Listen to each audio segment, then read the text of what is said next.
Hey, what's going on? It's Bill Burr, and it's time for the Monday Morning Podcast for Monday, August 8th, 2022. What's going on? How are you? Jesus Christ, August 8th already. Where is this summer going? Jesus Christ, every year we say it. We say we need to enjoy it. We say we need to enjoy it, and by the time you get the pool inflated, it's time to take it down. It's crazy. Well, fortunately, there's global warming, so the summer continues into like the first week of October. All right, so you got time. You still got time to get your revenge body. I love that whole idea of revenge body. You broke up with me. I'm going to get my vengeance by getting in shape. Well, maybe if you weren't a dumpy fuck, you wouldn't have got broken up with. You ever think of that? You let yourself go. You took your foot off the gas. Also, they were nice enough to realize they didn't love you and they let you go. So now you can find true love. Someone who will accept you for who you are. A person who stays in shape to get somebody and then lets themselves go. No, I'm kidding. Anyway, I don't even know where to begin with this fucking week I had. This whole fucking world, man, is so much nicer than it's being presented on social media. To the point people are like literally losing their fucking minds. I was driving over to a buddy of mine's house. He was writing something, right? And I'm driving down the street, and a guy outside his house, he had a sign that said, "Warning, my sense of humor might offend your liberal sensibilities," or something like that.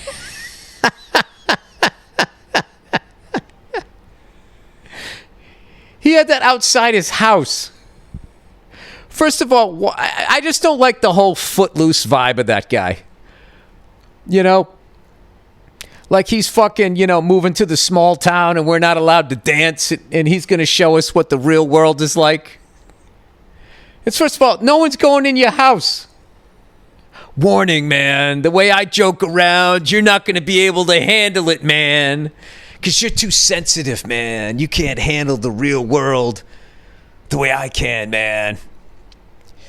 I was just talking to somebody, what's funny is how, like, fucking dumbass liberals, like, don't even know what's going on in the fucking world because they call, like, 48 of the 50 states, like, flyover states because they're too good for it, right?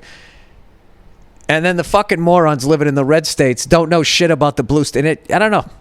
It's a weird thing when you go to both. And you're kind of like, yeah, everybody's just kind of cool, man. Like, I don't know. Everybody's just sort of going out, doing their thing, getting a sandwich. It's not a whole bunch of shit going on here. I was just talking to somebody, about that stereotype of Hollywood that there's all these guys up in the hills, fucking pedophiles banging underage chicks and all this shit, right? And the red states always say that. And then you look at the red states and their age of consent on average is 16 years old. So it's like, well, what the fuck are you guys doing out there?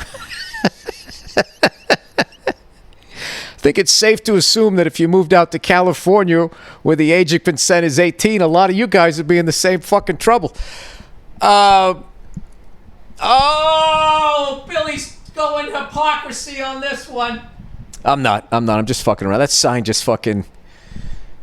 That sign is the number one thing that is just cringeworthy when you watch either a movie or you some fucking rock star or a comedian, anything.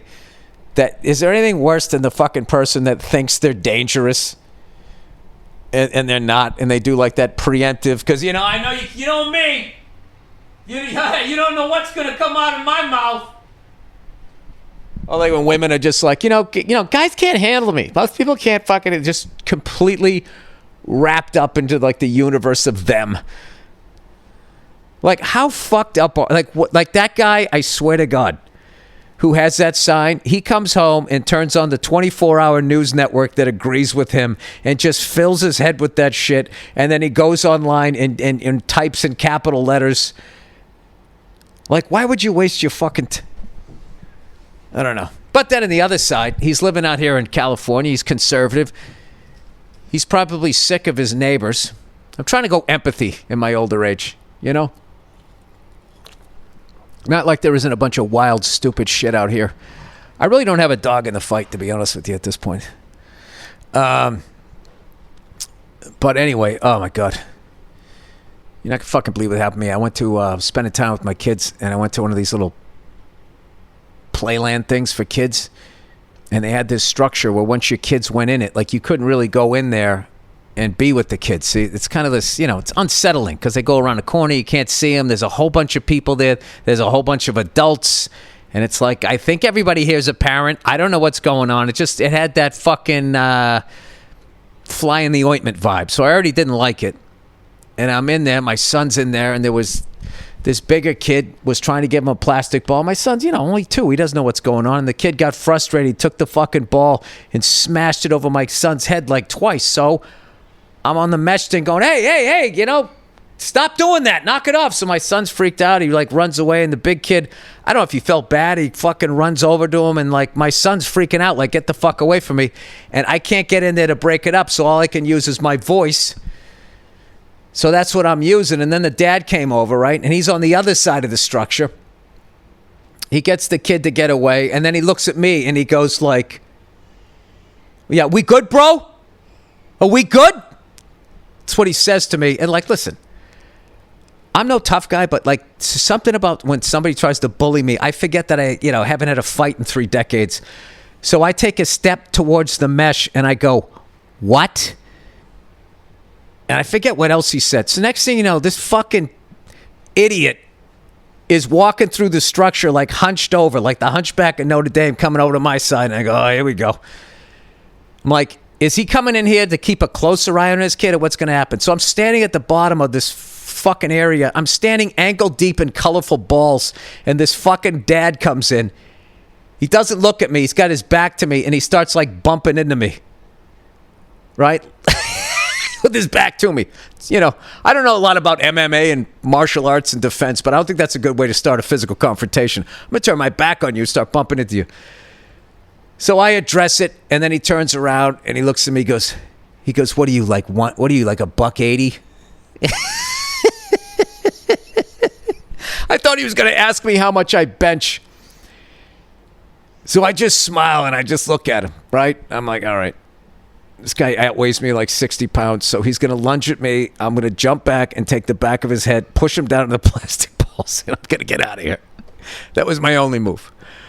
And it just keeps going. And then he turns his back again, right? Because I just sort of laughed when he said it. I forget what the fuck I said. I just laughed at him because I knew.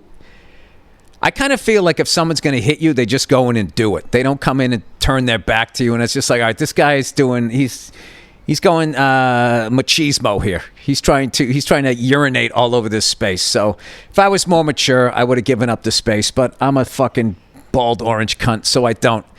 And I stand there, and then he starts talking shit about me, not looking at me. So I go, is that directed at me? And he's like, no, I'm just talking to myself. It's a free country. You Biden voters haven't taken that away yet. And I go, oh, Jesus. I go, you one of those 24-hour news watching guys? And then he tried to flip it around and be like, oh, it's because I'm brown, right?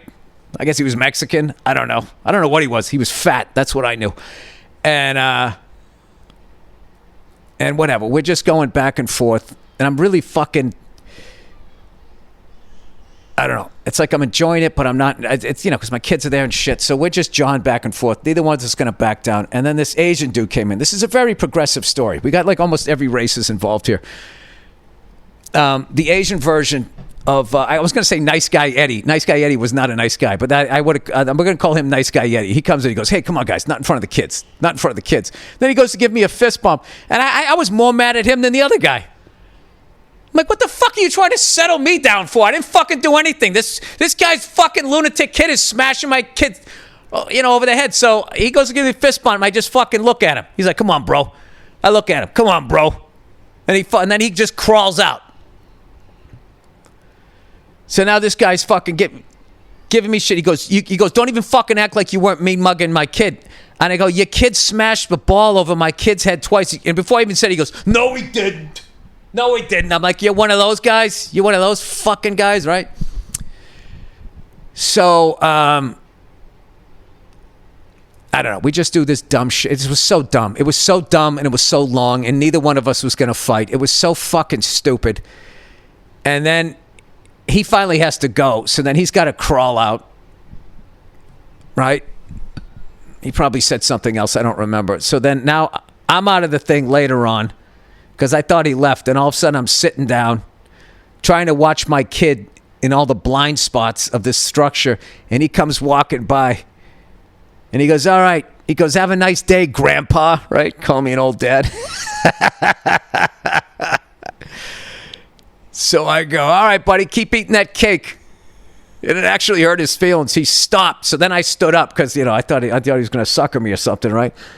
And he just goes, I can run rings around you, bro. I can run rings around you. And then he just fucking walked out. And I was just like... And then people at the front desk were like, what happened? What was that? I'll tell you what that was. It's your fucking lunatic structure here where you have kids of all ages. Jesus Christ, you got like 9-year-olds in there like jumping down the slide where you got toddlers down the bottom of it. That's what's going on here. So, I don't know. Looking back, honestly, on it, by the time he saw what was going on, I was yelling at his kid. So I understand why he did that. So what I should have said was say, listen, I'm sorry I raised my voice at your kid.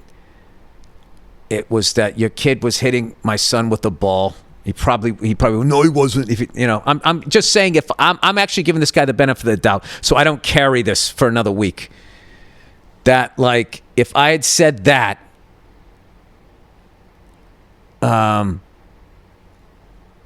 that maybe he would have heard what happened earlier and we could have just fucking been friends. But whatever. I never said anything fucked up about his kid. I never took it any further than that. He brought up weight first, and then he attacked me with ageism. He was really annoying me. He was saying, yeah, keep playing. He goes, you got to be careful. There's no bubble machine in here. He was doing that. He was doing that classic fucking... this is Larry Liberal, and he's sitting here with his meatless sandwich, and he can't fucking deal with me and all my fucking red meat and my testosterone. And I just love how he equated his obesity with strength. What are you, $180? Yeah, it's called being in shape, you fat fuck. Where you sit around and eating fucking burgers and fries all goddamn night, and all of a sudden now you're what? Now you're a fucking heavyweight champion? Oh my God, it was the worst. I literally went there to spend time with my kids, and like this is what happens. And I'm gonna take I'll take 51% of it, because I feel like if I didn't have a temper, I probably would have had a nicer tone. But I was honestly scared for my kid. What the fuck am I see fucking kids hit my kid over the head with a ball? I had a normal reaction. Whatever, but it didn't escalate, and I apologize to nice guy Yeti for not giving him the fist, but I did leave him hanging. I actually went to thank him, to apologize to him later, and I almost walked up to the wrong Asian guy. Thank God he had the fucking sleeve tattoo. That guy had a sleeve tattoo, so I realized it wasn't him at the last second. I was like, oh, Jesus, I almost compounded this. So what I'm saying is I'm going to stick to the park. I'm not going to go to any more... I'm not going to any one of these organized fucking things anymore. I'm not doing it. I just, you go to the playground. They have the smaller place for the little kids, and then they have the bigger place for the bigger kids. So this thing was just like, it wasn't set up right. It was inevitable.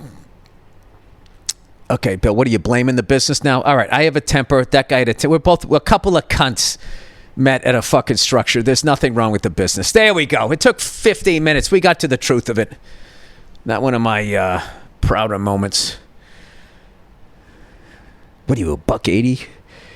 What are you, a fucking fight manager? You trying to figure out what weight class to put me in? I did love, though, being infuriated and then still having to walk hunchbacked to confront somebody. It was really funny. It actually felt like a scene in the movie that I literally lived a scene from this movie that we're going to put up. Which, by the way, we went to, and if for some fucked up reason, any of those people listening, I apologize. All right, I take my fucking 51% of that, and I don't want to ruin anybody's day. And the guy I said a cake eater, you weren't that fat. All right, you're like 6 weeks away. All right, what are you gonna do? I can give you some tips. Oh. Anyway, I went to New York last week. Out of nowhere, Miramax wanted to have a screening in New York, of all places, and so I had to jump on a red-eye flight. We went out there, and we screened the movie in front of 200 real people, which was exciting. You know, because you're living in a bubble where it's just everybody who makes movies is watching it. We're trying to guess what people are going to think. And at the end of the day, we got to hear what the fucking people that buy tickets are going to think. So we went out there, and it was really cool. We actually had it at a theater on the Upper West Side that I went and saw Pulp Fiction at in 1994. That's how old I am.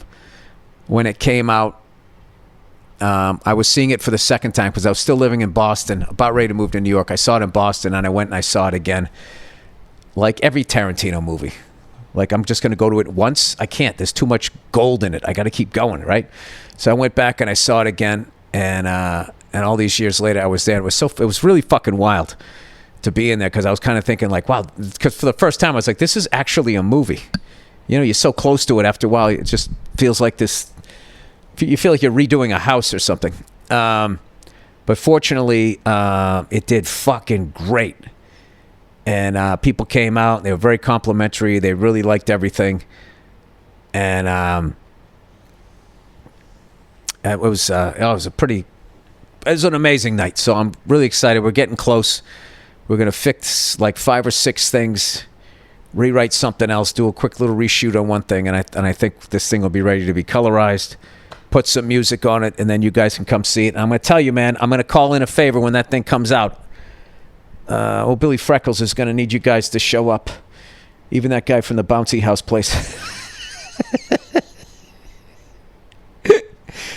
Be funny if he goes to see the movie. He's like, that guy looks like that fucking asshole from that thing who yelled at my kid.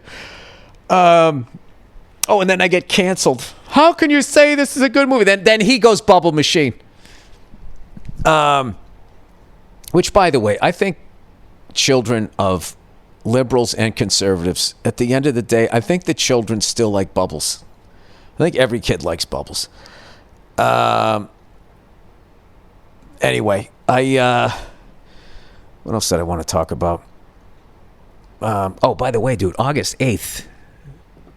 Do you realize what that means? We are like less than a month away from the first college football game. And we are a month away from the first NFL, that Thursday night game that pits the Super Bowl champion, right, against somebody else. Who won it last year? Your Los Angeles Rams are going to be coming out looking to get their first victory. I cannot fucking wait. I'm still hanging in there with my Red Sox. It's getting tough, man. They got rid of Jackie Bradley Jr. I fucking loved that guy. Christian Vasquez, I loved him. Poor guy's in the dugout playing the Astros. It's like, yeah, buddy, you're in the wrong dugout now. You got to go across the way. And I don't know. I always wanted to talk to somebody like, what's it like? What's that got to be like, man? That is just fucking nuts. To get like, not only like, are you not on the team again? You immediately have to compete against them. And all these guys you love and you love playing with all of a sudden are now the fucking opponent. It's got to be... Gee, Bill, you're really going out on a limb there. It's got to be what, Bill? It's got to be tough? Is that what it is?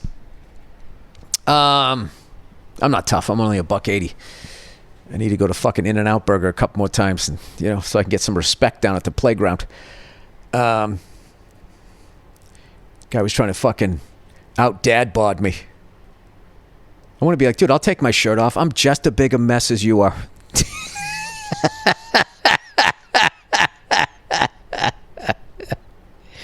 You want to take our shirts off and try to see who quit first? Huh?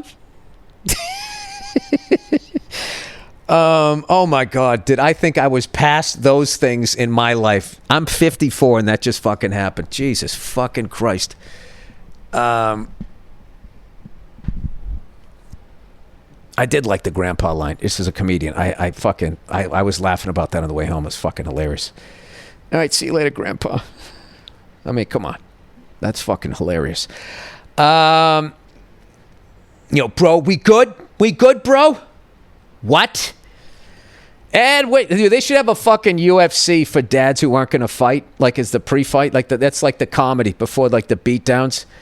Is two guys who aren't going to fight and they're acting like they're going to, but they both know they both have too much to lose and they don't want to do it in front of their kids. All right. Yeah, so anyway, I'm getting ready to go back east. I got a gig Wednesday night. It's going to be me and Keith Robinson out there in Queens. Out there where they play the U.S. Open. Not the Arthur Ashe Stadium like I thought it was. It's the other one where they used to do music, I think, before they played tennis or something. I guess Jimi Hendrix performed there. And I want to say John McEnroe, Jimmy Connors, and all of them before they built that newer one, the Arthur Ashe one. I'll have to look that up, but I'm going to be performing there, and I cannot even begin to tell you how fucking excited I am for that gig. And then I am doing a bunch of spots in New York or whatever, getting ready for the Fenway gig. I got another one in upstate New York, and then I go to Toronto for 2 shows, then Buffalo, Pennsylvania, and I want to say, do I go to Maryland? I don't know where I go, but I'm getting ready for all of that shit. All right, so I don't have time to get my ass kicked at the fucking kiddie playland. Did I mention the entire time we were talking shit, like, we were in some action movie, we were ankle deep in those colorful plastic balls? I'm not even lying. If there was actually an incident, the cops would have to go in there and look at all those flat balls from the two of us fat fucks rolling around on the floor with each other. Oh my God. You can't do it, though. You just can't fucking do it. Dude, there's been some tragic shit, though. There was one a long time ago. Two dads got into a fight at a fucking, in the bleachers at a hockey game. And one of the dads fell backwards and hit his head and he fucking died. I mean, there's just no upside. There's no upside. So I'm glad that it just ended up being funny insults. And I gotta say, I think he got the better of me. I don't think keep eating that cake, weight thing. It did make him stop, though. It did make him stop. But I gotta say, okay, Grandpa. I think that was the line of the fight. The argument, the discontent. There should be a YouTube page about those types of things. Two people pretending they're going to fight and then they don't, but neither one wants to back down. They just want to get the last word in. Has anybody seen that fucking YouTube clip or whatever, TikTok, whatever the fuck you watch it on, where that woman is, for whatever reason, lighting a car on fire? I'm imagining it's a jilted lover situation. So she pours like an entire thing like you'd fill a lawnmower up with. Not a lawnmower, probably a dirt bike. I don't know what. She's got like a fucking, look like a at least a gallon of gas. And she pours it into the back seat. Probably right down where your feet are. Had a nice puddle of it. And I'm going to say she didn't have a good science background because she takes the match, she lights it, and then goes into the car like with her head. She's standing outside of it and she sticks her head like reverse Ace Ventura. She goes into the car and drops the match and just the whole place goes and just blows her back like a fucking Rambo movie. And then she fucking crawls away like a dog or something and then comes running back because she's got to go get the evidence and everything. And I was just fucking cracking up thinking about, like, obviously this video of it. the dude whose car it is going to know his ex-girlfriend, and then they're going to go over there and ask her if she did it, you know, because she had like the hoodie up and all of that type of stuff. But the thing she fucked up with is she probably burned her eyebrows off. So then she's got to just act like she's one of those chicks that shaved her eyebrows off so she could paint some real ones on. That's the move. And then you just say, "No, man, I was home. I don't know what you're talking about." You know? And then you're sneezing the whole time because you don't have any fucking hair in your nose anymore to block all the particles. All the fucking particles, dude! You know what I think I'm going to do for Fenway, other than my act? I think I'm just going to tell every fucked up Boston story I can remember. And if it goes well, I'll tell another one. If it doesn't, I go back to my act. And if that gets going, you know, then I just go back and I'm just going to tell all fucking meathead fucking Boston stories from the 70s, 80s, and 90s. That's my game plan. That's my game plan, and I am sticking with it. Trying to think of... I've been watching more of that show, The Bear, on Hulu, about the restaurant man. I fucking love that show. Incredible acting, and just the way it's shot and all of that type of stuff. Like, I just can't imagine everybody that works on that thing, like the day they wrap on that season and they don't have to fucking do 9,000 setups in that little kitchen. You know, they do such a great job of capturing the lunacy of the kitchen when it's busy. I was in that world for a minute.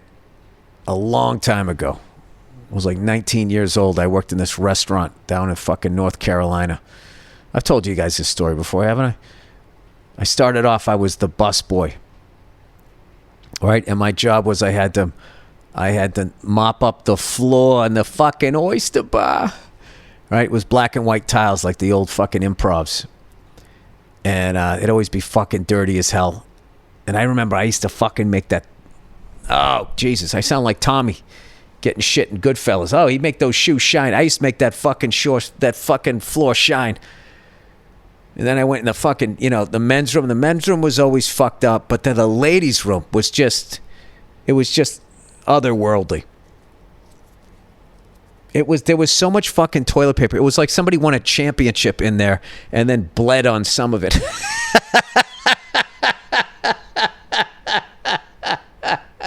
I mean, you literally had to go in there in a fucking hazmat suit. And, oh, my God, it was nuts. But I do remember one time I went in there, and my manager was already in the bathroom, and he was brushing his teeth while puking. He would brush his teeth, and then we go, blah, and he had the water running. And I was like, what the fuck? And I just was mopping up the floor, acting like nothing was happening. And he would brush his teeth for a few minutes and then puke some more.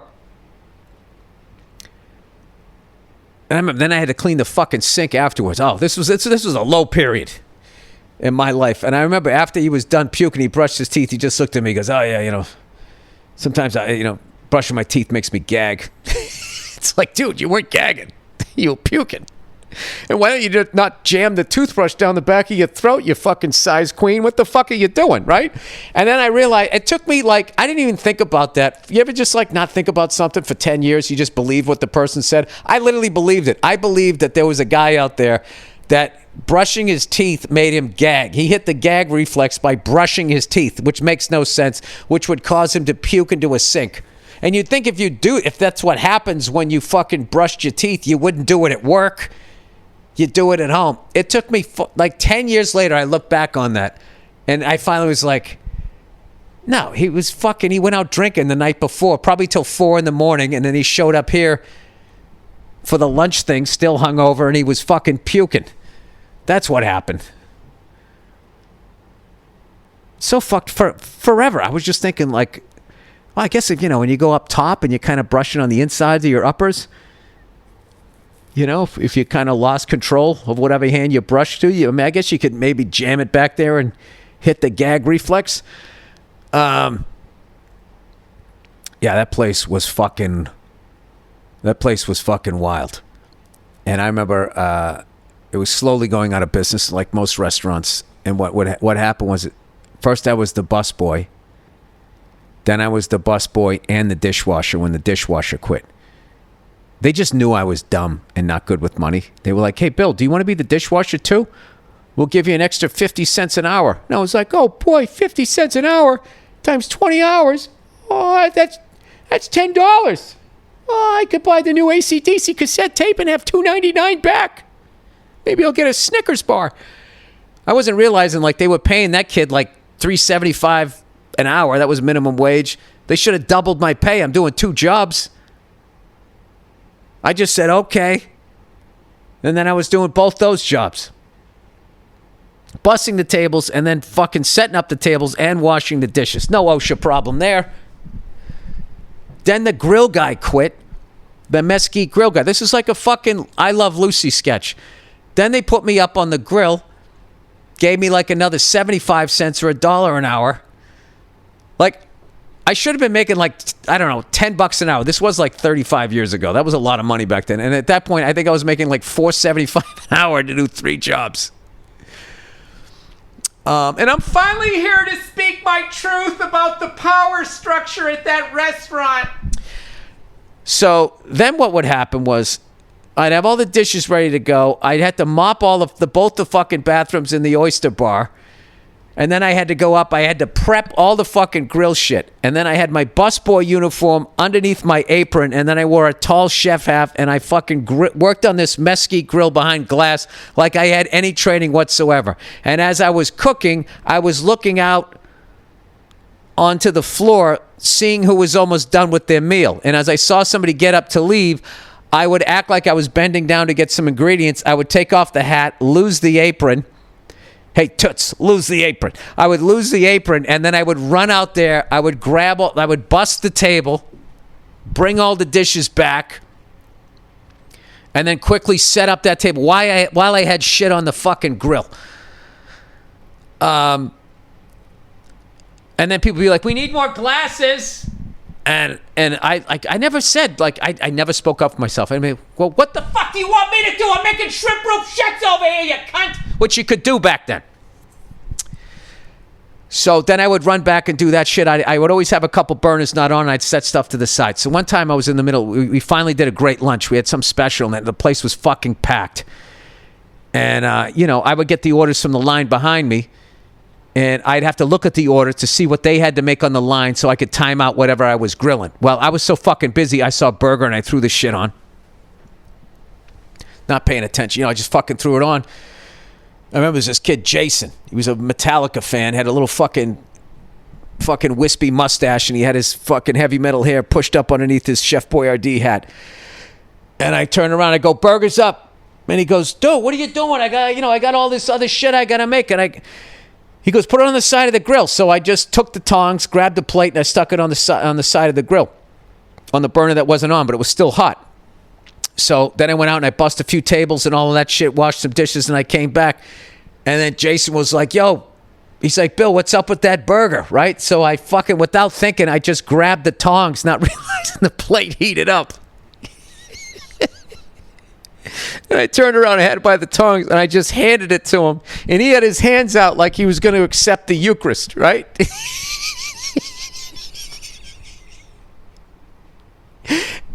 And I put it in his fucking hands, and he just went, ah! And fucking, he went down, like out of the window. And I turned around, the whole restaurant was looking at me. And I swear to God, I almost broke a fucking blood vessel trying not to laugh in front of everybody. Because it wasn't really hot. It was hot enough that he yelled, but he was able to put it down. It was in his hands for under a second. Plus he has chef hands. Those is the tips of the fingers. He's all right, right? And I crouched down and for 5 straight minutes was like beet red, just fucking laughing my ass off as I was trying to apologize to him. And I can hear him, but they can't hear him. I just heard him back there as he was running water. I was like, Jesus fucking, can you put a fucking on fucking... And none of the managers got mad because I was doing 3 jobs for the price of fucking 1 1/4. Because I was not good at math. Oh, that story's called Old Billy Dum Dum. And that place eventually went out of business. But the shit that went on at that fucking place, man, I know I've told these stories before, but what do you want from me? I remember there was this guy who was a raging alcoholic, and he had lost his license for drinking and driving so many times they weren't even going to give him back to him. And this is the 80s, so that was a lot. You had to do a lot to get the death penalty on your fucking license. And he used to he used to drink all night, and he would come in bleary-eyed. He's one of these guys who was like 34 but looked like he was 62. He had like a fucking, one of those gin blossoms, just a fucking red nose. And I remember it was like the winter time. And in the South, like it gets cold enough back then where you'd get a frost. And he would drink until 4 a.m. and then just fucking pass out. And he would wake up and take a shower and then just ride to work with his hair all wet. And I remember his hair would be like frosted on the sides from being wet. And I apologize if I've told this story too many times. This is just for any new listeners. So basically, this guy's moped was his life. And it was the only way he could get back to his trailer where he could drink. It was fucking brutal. It was like, it was like it was like an episode of Intervention, the beginning of it, before we knew to intervene. We just thought the guy was hilarious, that he loved the booze. No one was an alcoholic back then unless they said they were. It was weird. So he showed up to work, and we all knew what the fucking moped meant to him. So as a joke, we were fucking with him. He was in, I don't know, folding napkins or something, doing the setups. And he was only working the lunch that day. So as a joke, me and the Metallica kid, and I think one other guy, we took his moped. And behind the restaurant, they had like this shed, like it was built into a hill. And behind it, there was like a little road, little street behind. It was part of a mall, right? So we wheeled the thing out and around, up the road, and then we put it on top of the shed so he couldn't find it. And he went out there, and his bike was gone, and he had a fucking meltdown. He almost started crying, and we were trying to keep a straight face, and then we were just like, oh, man, we're just fucking with you. And he's like, oh, man, you guys are fucking dicks, man. Fuck, man, I thought somebody took my bike. He called it his bike, right? Took my bike, right? Like he had a motorcycle. And we went out there, and someone had stole his moped. I swear to God. I know it sounds like a joke. I swear to God it's true. And they somehow recovered it. They found it, and somebody tried to paint it. I remember it was silver, and they put all these black shit on it. It looked terrible. And I remember like 3 days later, we were working the same shift, and I saw him coming in on his moped with his frosted hair and his fucking gin blossom riding on. I felt so bad. I felt really fucking bad. And those are the restaurant stories. And I'm going to keep all the drugs up. But everybody was doing drugs except me. I was just a drinker back then before I had my 8 years of heroin. No. Anyway, so if you want to see a show that kind of captures that fucking total dysfunction of the beautiful mess that is a fucking restaurant, check out that show, The Bear. Really, really, really enjoy that. I got to learn the names of the people in it. I mean, obviously Oliver Platt, I know his name. He's in it. But like some of the younger actors, or whatever, young to me, I'm an old fella here, who gets into arguments that won't escalate to a fight at a fucking bouncy house. Jesus Christ. A fucking moron. And then like an idiot, I told my wife that story. And she goes, I hope he, did you look around before you went outside? I said, yeah, I absolutely looked around. Because that guy struck me as like, okay, he didn't want to fight, but would he drive over me with a car? I think so. Definitely be a SUV with his fat ass. Oh, Bill, still taking shots. All right, let's do some reads here for the week. Stamps.com, everybody. Stamps.com. Stamps.com. I love that song, by the way. The end song on The Price is Right. It always reminded me of being on summer vacation, or when you would fake sick and you get to stay home. That's what I would do. I'd fake sick. And my mother would always give me shit. She goes, all right, you did it. You got the day off. And then she would go off to work. And then I would act all like I was upset that she wasn't acknowledging that I was sick, even though I wasn't. And then she would go to work, and then I would I'd put on the fucking Price is Right. Well, that didn't come on till like 11. That was the best. Faking sick, watching The Price is Right. All right, stamps.com, everybody. Having to drop what you're doing to make a run to the post office is a major pain, especially when you got more important things to do. Yeah, like getting into an argument with another dad at a bouncy house. Stop mailing and shipping the hard way. Stamps.com is your 24/7 post office that you can access from anywhere. Skip the headache with Stamps.com. You've heard me talk about Stamps.com. They've been sponsoring the show for over 9 years now. And if you haven't tried it, what are you waiting for, man? I mean, come on, the opportunity's right there. Stamps.com saves you time, money, and stress for more than 20 years. 20 years? Jesus, they were ahead of the game. Stamps.com has been indispensable for over 1 million businesses. Whether you're an office sending invoices, an Etsy shop sending your products, or a warehouse shipping out orders, it makes mailing and shipping a breeze. Right up your shorts there, tickling your ball bag. All you need is your regular computer and printer, no special supplies or equipment, plus Stamps.com seamlessly works with Shopify, Amazon, Etsy, eBay, and more. Wouldn't it be great if Apple would work seamlessly with somebody? Don't mail and ship the hard way. Sign up with Stamps.com today. Sign up with promo code Burr, B-U-R-R, for a special offer that includes a 4-week trial plus free postage and a digital scale, no long-term commitments or contracts. Just go to Stamps.com, click on the microphone at the top of the page, and enter code Burr, B-U-R-R. All right, there you go. And with that, we are in, just like that, people. Just like that, we are into the questions here for the week. And the great Andrew Themlis, incredible producer, musician, person, says, Bill, great emails. All right, here we go. Woodstock 99. Dear Bill, I was at your semi-recent show at Woodstock in Bethel, New York. That was so much fun, man. What an incredible crowd, perfect weather, and right on the other side of the hill was where Woodstock happened. And it's so crazy. You go there and you just look at the hill. The hill is famous. Like, it's recognizable. I thought there'd have to be a bunch of stinky hippies on it for me to recognize it.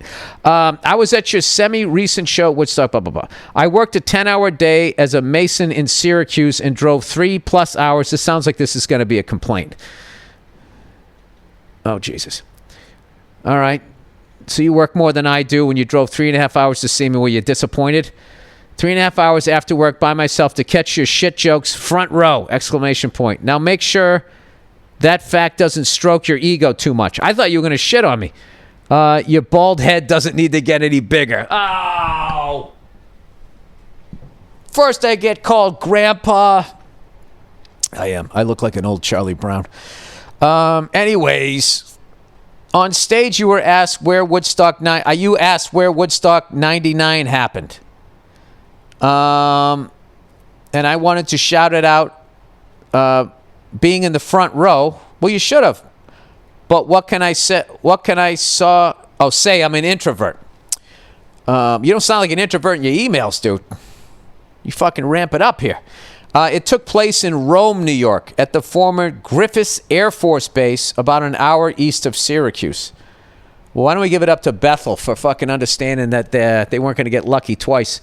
So I just hopped on Netflix and saw a banner for a documentary about the festival titled Trainwreck, Woodstock 99. Yeah, that was not good. Which I can assume covers the shit show that the festival was, although the first was also a shit show, but more in the bathroom sense.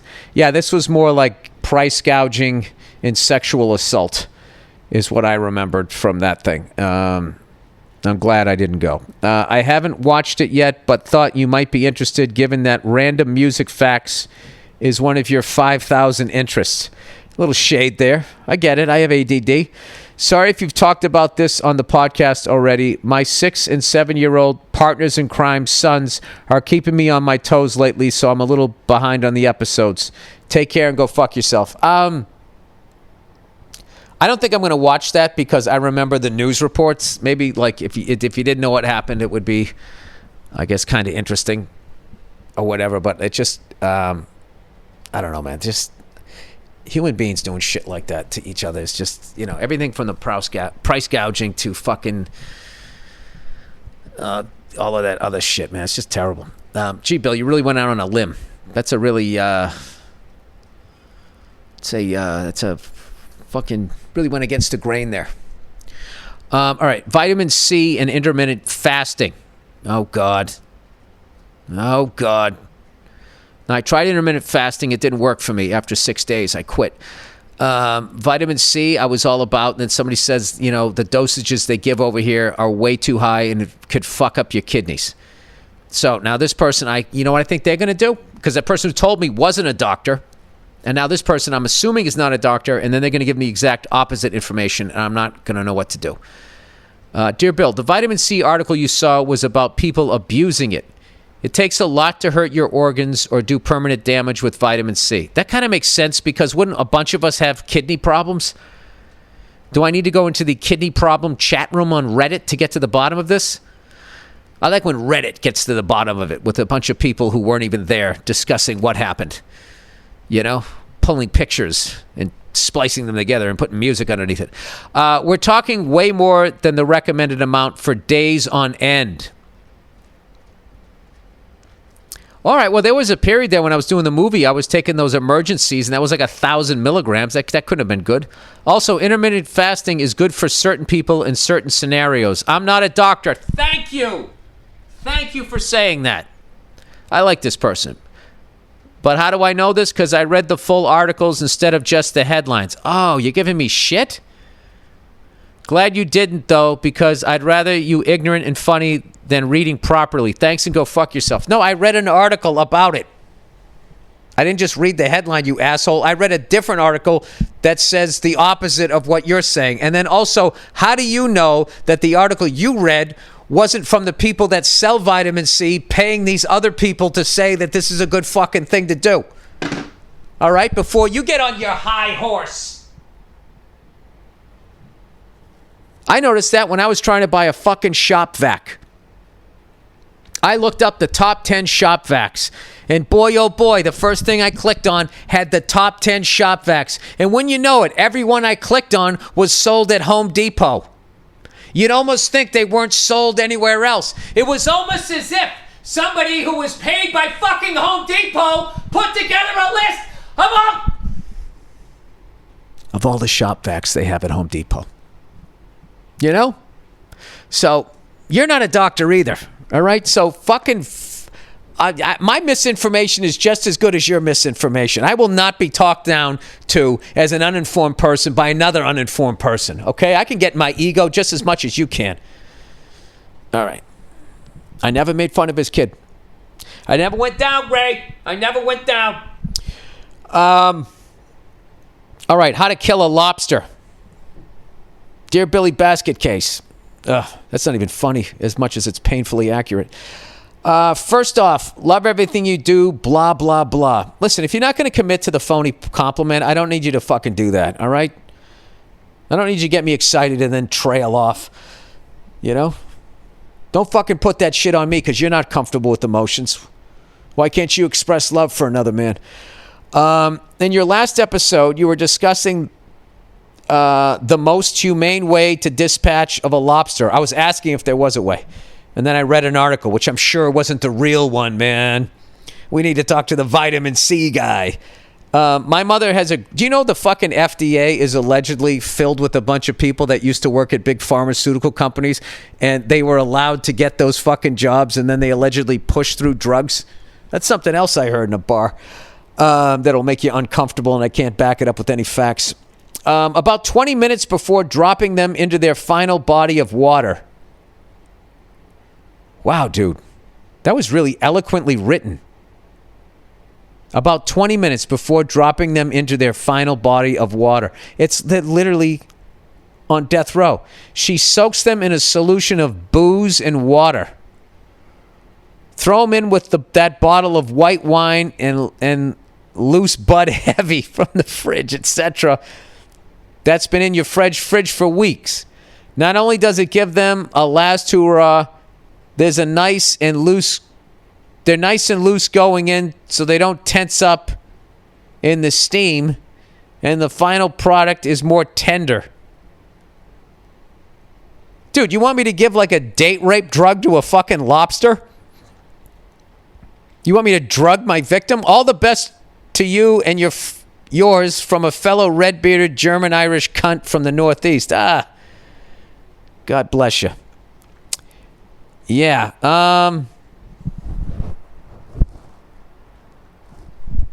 Yeah. Isn't it easier to just not eat lobster?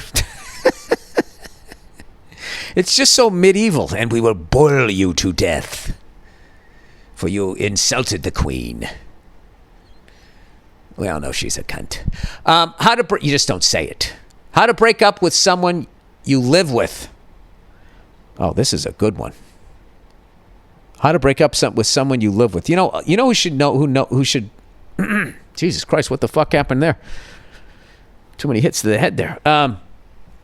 The people who need this information are all these morons you see on these murder shows. The amount of people that I watch on these murder shows that my wife thankfully has taken a break from. She goes through phases where she's just like mainlining Dateline NBC. And we end up, I don't know, it's so fucked up because we're watching murder shows, but we end up getting a lot of laughs in that I just fucking tease her for like, why are you watching this? I just start mocking how horrible they are. And then I just start singing, go to sleep, go to sleep. Like, why would you watch this right before you go to bed? But one of the things I've noticed is the amount of people, the first major crime they try to commit is not only murder somebody, but it's somebody they know. That is the hardest fucking thing in the world to get away with unless you work for the government. No. It's the hardest thing to get away with because you're automatically a suspect. You'd never been busted for anything, so you're not like some hardened criminal that knows how to fucking handle interrogation to be like, am I being charged with anything? If I am, I want a lawyer. If not, I'm going to leave. I'm pleading the fifth. They don't do that. They go out and they always bury them in like their backyard. There always seems to be like I got to tell you something right now. If your neighbor is putting in a well, he's thinking about killing his wife. All right? If the guy's wife says, you catch her in the pet store and she has a weird look on her face and says, yeah, we got a rodent problem. Yeah, she's trying to kill her husband. All right, the smart ones go to Home Depot and they buy a plate, a pane of glass. That's what you do, and you bash it up microscopically and you just start putting it in their food. I think that's how it's done. I don't know. I know guys are supposed to be more evil, but at least if you get killed by a guy, it's over quickly. Like women, I swear to God, Jesus Christ, it takes them like 8 months to slowly kill you. There's a lot of women in prison that could write a book called The 8-Month Murder.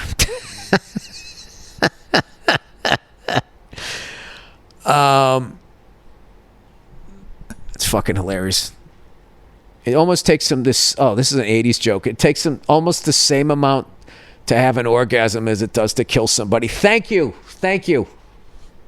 Reaganomics, everybody.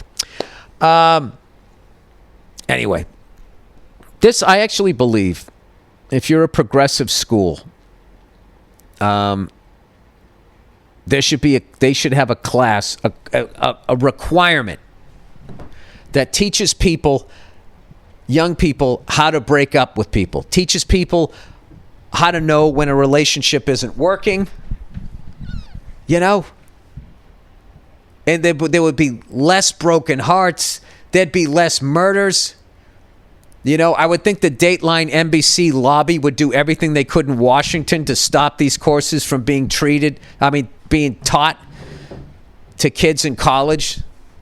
And you know what they would do? They would just, all you got to do is to kill it. All you got to do is label it as socialism or communism, and it's going to be this socialist agenda. Then that'll be it. It'll be over. But the amount of time that you waste, and the people you hurt, and all that type of stuff. So, there becomes that thing. I remember a long time ago, I knew this woman. And she was dating this guy, and she was living with him, and she would always go like, yeah, can't leave now. She just kept saying that. And it did register to me when I was younger. And then they got a car together. And they ended up breaking up. And the whole time she wanted out, and she just kept getting in deeper and deeper and deeper. It probably affected her sleep. Crushed that guy because he probably thought he met the one and all that. And all you need is just some information like this, all right? Because there's a lot of people listening right now who want to get out of a relationship. All right, I'm going to read what they say, and then I'll give you my tricks to the trade. Okay, because when you're like a young guy, right? Like your first, like those guys that are just like, I'm just going to act like a dick so she breaks up with me. Stupid. Rip the Band-Aid off. Rent a tuxedo. You get a top hat, right? You learn an Al Jolson song, but you change the lyrics and you just sing about how you're going to break up with her. I'm sorry. I wish I knew an Al Jolson song. How to break up with someone you live with. Here we go. Hey, Billy Red Rocks. I was almost going to call it that special. My wife was like, don't name it after your nuts. And I was like, you're right. Loved your recent special, and it's also a more obvious joke, especially when my listeners are coming up with it too. All right, loved your recent special and all that jazz. Thank you. Let's get right to it. I have been with my girlfriend for 3 years now, but have decided that it's time to end things amicably. All right, good for you. The only issue is that we live together. Can you give me and listeners some advice on how to break up with someone whom you live with? Thanks a bunch. All right.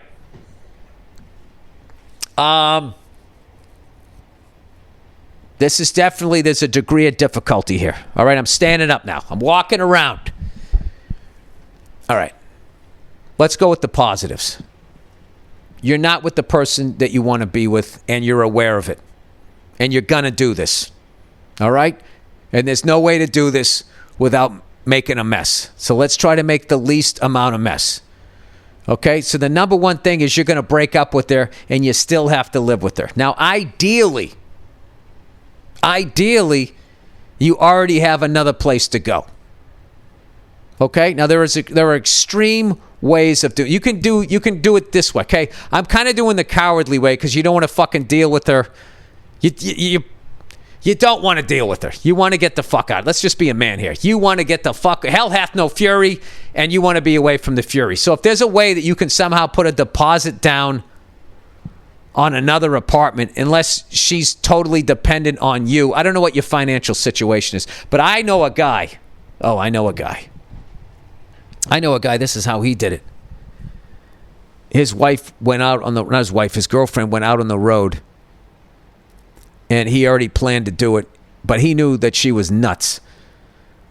So he already had another place. She left. And the second the wheels left fucking LaGuardia or wherever the fuck they were, his brother came over. They packed up all his shit. They moved it to the new fucking place. And then they sat down. Then when she came back, he sat down. And she's like, where's all your stuff? And he's like, where I'm going to be living from now on because we're not going out anymore. Now, that's the fast way to do it. Listen, you moved in. On some level, you're going to have to be like, there's no easy way around this. So, if you're not in that type of financial position, which most people aren't, the biggest thing... All you have to do is break up with her. All right? You don't have to... Just stop catastrophizing about how awful it's going to be, because it's going to suck. All right? So what I would do is know that she's going to be upset. She has a right to be upset. And just don't get in any arguments with her. And let her say everything she's going to say. If she trashes your family... She makes fun of your dick size or your ability in bed and all the shit that when a woman gets mad, God knows. I mean, it's all, they can, no subject is off limits. They will try to rip your fucking soul out. She might not be. She might be cool. I have no idea. But I'm just saying, prepare for the worst. Here's the deal. Every time when she comes at you and she says that, just think in your head, Imagine if I married that. Thank God I'm not marrying that.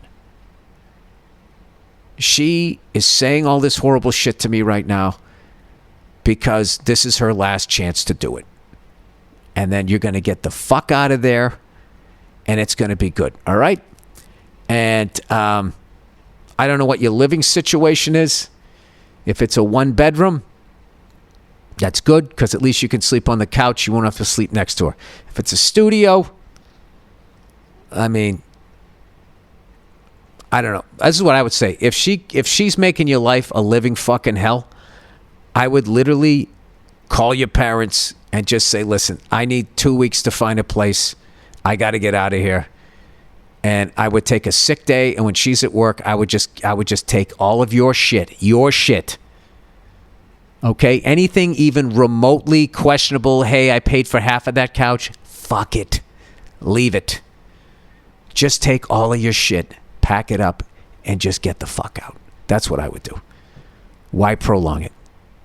All right? So I need more information. If listeners have been in that situation, I fortunately was never in that situation. So I can't speak from experience, but I do know of guys where they were living there and then the girlfriend immediately started bringing other guys home. You know, have you ever been that guy? You know, you come home, you think, you know, with the chick, you think you're hooking up and you realize you're just spiteful cock for the evening.